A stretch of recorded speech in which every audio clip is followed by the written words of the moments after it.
Dale Sherm says, hey, everyone. Sorry, I was listening to them whine on Michigan podcast about 247 saying running back.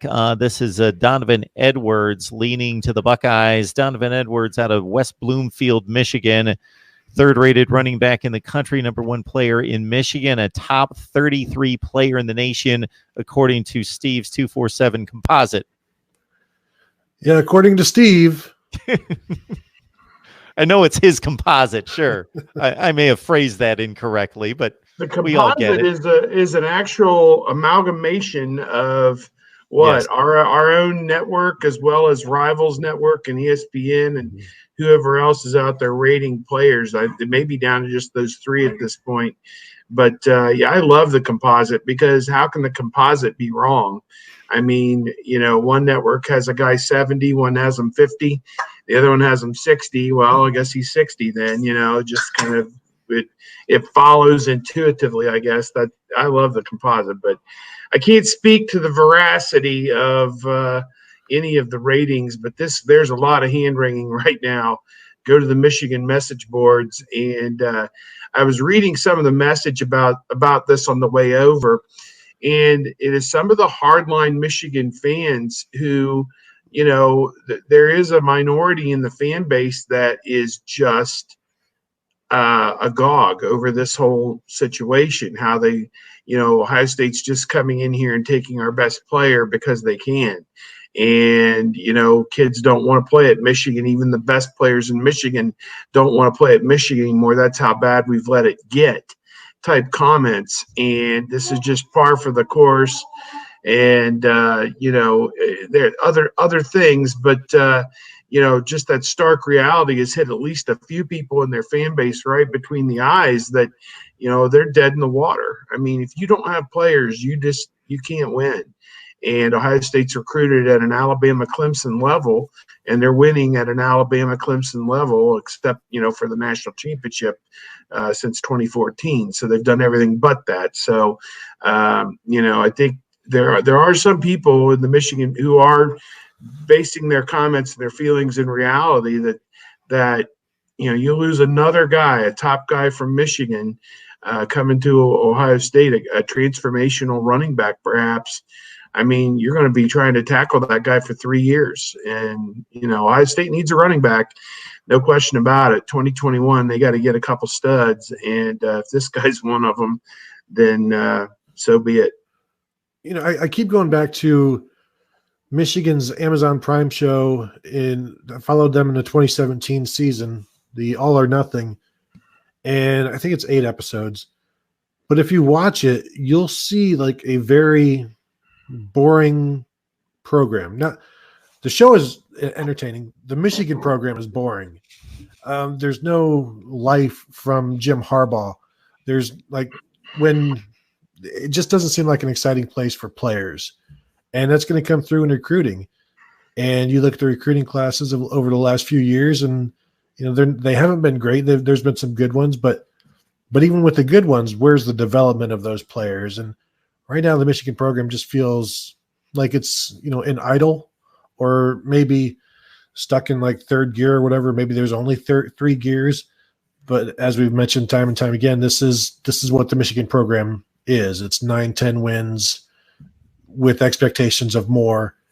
And then when they don't meet those expectations, then the gnashing of teeth comes in, only to, next year, this is our year.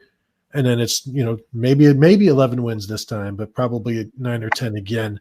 And to lose, if they were to lose Donovan Edwards, because a few weeks ago it looked like, the expectation was that it would be Michigan. And this past week, there's been some rumblings that it's going to be Ohio State. And now one of those guys that they had checked in their class is perhaps on their way out. And for fans, he is on his way out. And of course, you react to it. And it's not a great time. And the thing is, if one guy goes, does he kind of lead the charge for others to leave? Like, well, if Donovan Edwards is leaving the state, maybe I should leave the state.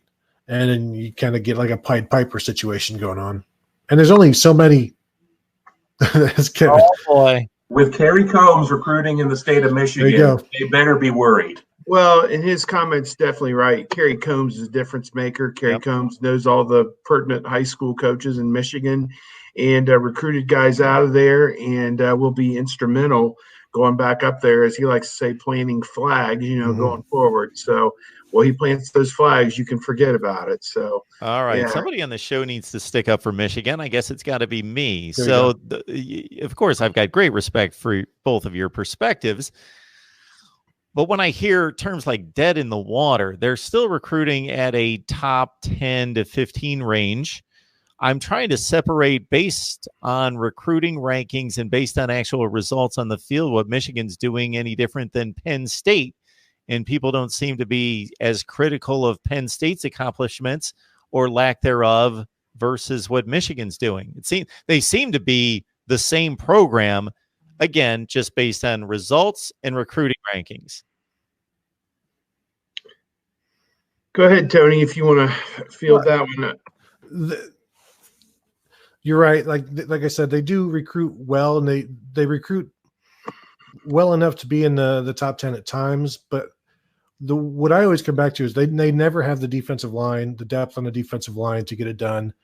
The offensive line development hasn't been there. And we're still waiting for Jim Harbaugh to develop a quarterback that he recruited.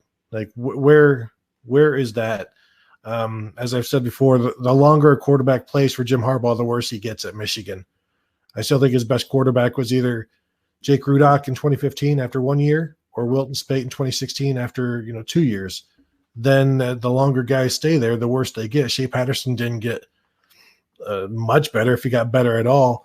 And so, what Dylan McCaffrey now in his third year coming in with Jim Harbaugh, Milton behind him coming into his second or third year. Where are these guys? Now it's going to be Dylan McCaffrey, and we're going to see. Last year he's used mostly as a runner, and he's been mostly a runner in his Michigan career. That's not going to cut it. You got to be able to throw it. And these are guys that are highly rated recruits.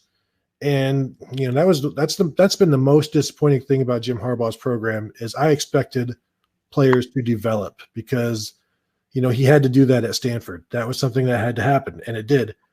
And at Michigan, they're not developing well enough. I mean, they still never got all they could have out of Rashawn Gary. I don't think they got all they could out of Jabril Peppers. And these are their highest rated guys.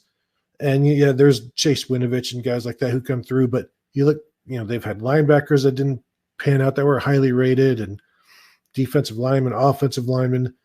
There's just too many. I don't even know if they're misses. There's just too many guys that aren't developed at the rate that other top programs develop them. People assumed Gary was a great collegiate player, but he wasn't. He was a good collegiate player. He just had the 5 stars coming into the system, so everybody knew who he was. Same to a certain extent, and people are going to bash me maybe, Jabril Peppers was a very good collegiate player. He wasn't a great player. I remember when he made the interception against Ohio State in Columbus, which was deflected. It wasn't a great play. The ball was basically tossed in his hands. That was his first career interception. He made very few impactful plays at Michigan as a defensive player. So point well taken. And then the wide receivers that they bring in turn out to be good players, but some of them are supposed to be great players, i.e. Tariq Black. Yeah, and Donovan Peoples-Jones, the number 1 receiver in the 2017 class, who Kerry Combs went through a blizzard to recruit and bring to Ohio State, and that didn't pan out. But he was just fine. He was fine at Michigan, and was never what you would. He's not, like I said, the number 1 receiver in the nation. He should have done more than what he ended up doing. Maybe 60 or 70 career catches. I don't know.